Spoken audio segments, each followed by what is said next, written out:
أعوذ بالله من الشيطان الرجيم بسم الله الرحمن الرحيم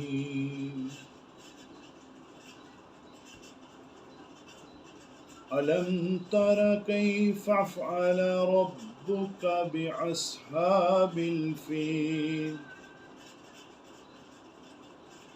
ألم يجعل كيدهم في تضليل وأرسل عليهم طيرا أبابيل ترميهم بحجارة من سجيل فجعلهم كعصف مأكول۔ میں پناہ مانگتا ہوں اللہ کی شیطان مردود کے شر سے۔ شروع اللہ کے مبارک نام سے جو بڑا مہربان اور نہایت رحم والا ہے۔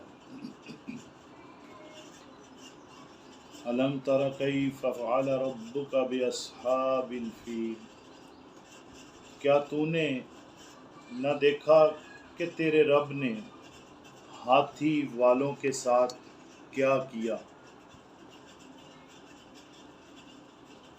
الم یجعل کیدہم فی تضلیل، کیا ان کے مکر کو بیکار نہیں کر دیا؟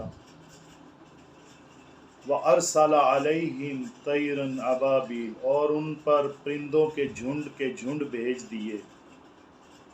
ترمیہم بحجارۃ من سجیل، جو انہیں مٹی اور پتھر کی کینکریاں مار رہے تھے۔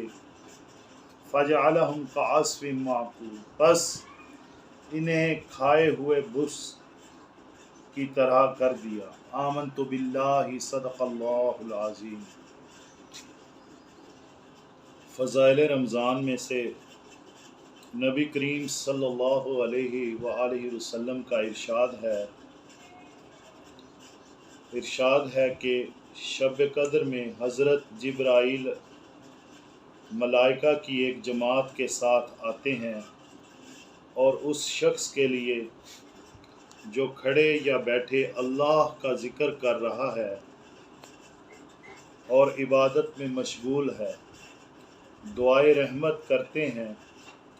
اور جب عید الفطر کا دن ہوتا ہے تو حق تعالی شانہ اپنے فرشتوں کے سامنے بندوں کی عبادت پر فخر فرماتے ہیں۔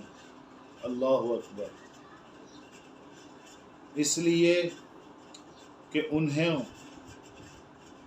نے آدمیوں پر طعن کیا تھا، اور ان سے دریافت فرماتے ہیں کہ اے فرشتوں، اس مزدور کا جو اپنی خدمت پوری ادا کر دے کیا بدلہ ہے؟ وہ عرض کرتے ہیں کہ اے ہمارے رب، اس کا بدلہ یہی ہے کہ اس کی اجرت پوری دے دی جائے۔ تو ارشاد ہوتا ہے کہ اے فرشتوں، میرے غلاموں نے اور باندیوں نے میرے فریضہ کو پورا کر دیا، پھر دعا کے ساتھ چلاتے ہوئے عیدگاہ کی طرف نکلے ہیں۔ میری عزت کی قسم، میرے جلال کی قسم، میری بخشش کی قسم، میرے علو شان کی قسم، میری بلندی و مرتبہ کی قسم، میں ان لوگوں کی دعا ضرور قبول کروں گا۔ پھر ان لوگوں کو خطاب فرما کر ارشاد ہوتا ہے کہ جاؤ، تمہارے گناہ معاف کر دیے ہیں اور تمہاری برائیوں کو نیکیوں سے بدل دیا ہے۔ پس یہ لوگ عیدگاہ سے ایسے حال میں لوٹتے ہیں کہ ان کے گناہ معاف ہو چکے ہوتے ہیں۔ اللہ اکبر۔ یہ بڑے کرم کے ہیں فیصلے، یہ بڑے نصیب کی بات ہے۔ فائدہ میں شیخ لکھتے ہیں، حضرت جبرائیل کا ملائکہ کے ساتھ آنا خود قرآن پاک میں بھی مذکور ہے، جیسا کہ پہلے گزر چکا، اور بہت سی احادیث میں بھی اس کی صریح ہے۔ رسالہ کی سب سے اخیر حدیث میں اس کا مفصل ذکر آ رہا ہے کہ حضرت جبرائیل علیہ السلام تمام فرشتوں کو تقاضا فرماتے ہیں کہ ہر ذاکر و شغل کے گھر جاویں اور ان سے مصافحہ کریں۔ حضرت اقدس شیخ عبد القادر جیلانی رحمکم اللہ کی ونیت سے نقل ہے، ونیت الطالبین کتاب ہے شیخ عبد القادر جیلانی، اس سے نقل کیا ہے کہ ابن عباس رضی اللہ عنہ کی حدیث میں ہے کہ فرشتہ حضرت جبرائیل کے کہنے سے متفرق ہو جاتے ہیں، اور کوئی گھر، چھوٹا بڑا، جنگل یا کشتی ایسی نہیں ہوتی جس میں کوئی مومن ہو اور وہ فرشتہ مصافحہ کرنے کے لیے وہاں نہ جاتے ہوں، لیکن اس گھر میں داخل نہیں ہوتے۔ اللہ اکبر۔ اللہ رب العزت ہمیں صراط مستقیم پر چلنے کی توفیق عطا فرمائے۔ فرشتے اس گھر میں داخل نہیں ہوتے جس میں کتا یا سور ہو، یا حرام کاری کی وجہ سے جنبھی یا تصویر ہو۔ مسلمانوں کے کتنے گھر ایسے ہیں جن میں خیالی زینت کی خاطر تصاویریں لٹکائی جاتی ہیں، اور اللہ کی اتنی بڑی نعمت رحمت سے اپنے ہاتھوں اپنے آپ کو محروم کرتے ہیں۔ تصویر لٹکانے والا ایک آدھا ہوتا ہے، مگر اس گھر میں رحمت کے فرشتوں کے داخل ہونے سے روکنے کا سبب بن کر سارے ہی گھر کو اپنے ساتھ رحمت سے محروم رکھتا ہے۔ اللہ رب العزت ہمیں صراط مستقیم پر چلنے اور اس پر عمل کرنے کی توفیق عطا فرمائے۔ ایک چھوٹی سی حدیث پاک حضرت اماں عائشہ صدیقہ رضی اللہ عنہا نبی کریم صلی اللہ علیہ وآلہ وسلم سے نقل فرماتی ہیں کہ لیلۃ القدر کو رمضان کے اخیر عشرہ کی طاق راتوں میں تلاش کیا کرو۔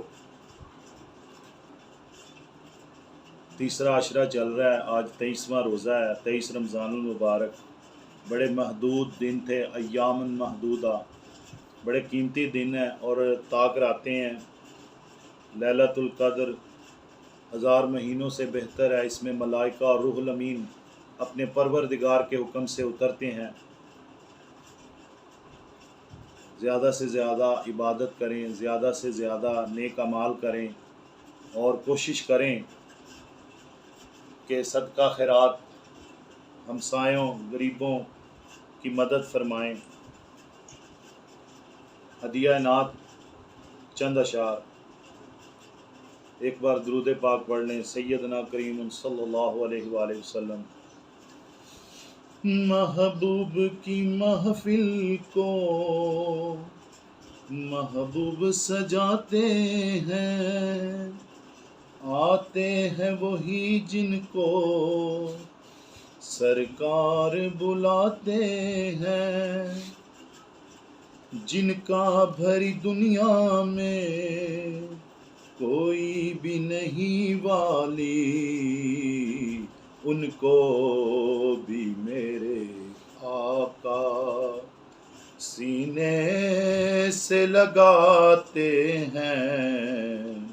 محبوب کی محفل کو محبوب سجاتے ہیں، وہ لوگ خدا شاہد قسمت کے سکندر ہیں، جو سرور عالم کا، جو سرور عالم کا میلاد مناتے ہیں، وہ لوگ خدا شاہد، قسمت کے سکندر ہیں جو سرور دو عالم کا، جو سرور عالم کا میلاد مناتے ہیں، جو شاہ مدینہ کو لجپال سمجھتے ہیں، دامان طلب بھر کر محفل سے وہ جاتے ہیں، جو شاہ مدینہ کو لجپال سمجھتے ہیں، دامان طلب بھر کر محفل سے وہ جاتے ہیں۔ اس آس پہ جیتا ہوں، کہہ دے یہ کوئی آ کر، چل تجھ کو مدینے میں سرکار بلاتے ہیں، محبوب کی محفل کو اس آس پہ جیتا ہوں، کہہ دے یہ کوئی آ کر، چل تجھ کو مدینے میں سرکار بلاتے ہیں۔ محبوب کی محفل کو سرکار بلاتے ہیں، آتے ہیں وہی جن کو سبحان اللہ و بحمدہ سبحان اللہ العظیم۔ دعا ہے اللہ کریم کی بارگاہ میں کہ اللہ پاک میرے پڑھنے کو اور آپ کے سننے کو اپنی بارگاہ میں شرف قبولیت بخشے، اور جو پریشان حال ہیں اللہ پاک ان کی پریشانیاں دور فرمائے، جن بچیوں کے اچھے رشتے نہیں ہیں اللہ پاک غائب سے ان کے اچھے رشتے، ان کی مدد فرمائیں، قرض خاروں کی اللہ پاک مدد فرمائیں، اور جو جیلوں میں بے گناہ قید ہیں اللہ پاک ان کی رہائی فرمائیں۔ بڑے خوش قسمت ہیں وہ لوگ جو رمضان المبارک ان کی زندگی میں آیا اور انہوں نے اپنے گناہوں کی معافی مانگی اور اللہ پاک نے انہیں معاف کر دیا۔ اللہ پاک بڑے غفور الرحیم ہیں۔ اپنے دلوں کو، اپنی روح کو، اپنے ذہنوں کو اللہ کے ذکر سے آباد کریں۔ اللہ آپ سب کا حامی و ناصر ہو۔ صدا حسین صدا ولاگ پہ میرے چینل کو شروع سے لے کر آخر تک دیکھا کریں، کیا سمجھتے ہیں؟ اور کوئی مشورہ ہو تو ضرور دیا کریں، اور میرے چینل کو دوستوں کے درمیان بھی جو ہے نا شیئر کیا کریں، لائک شیئر کومنٹ سبسکرائب۔ السلام علیکم ورحمۃ اللہ وبرکاتہ۔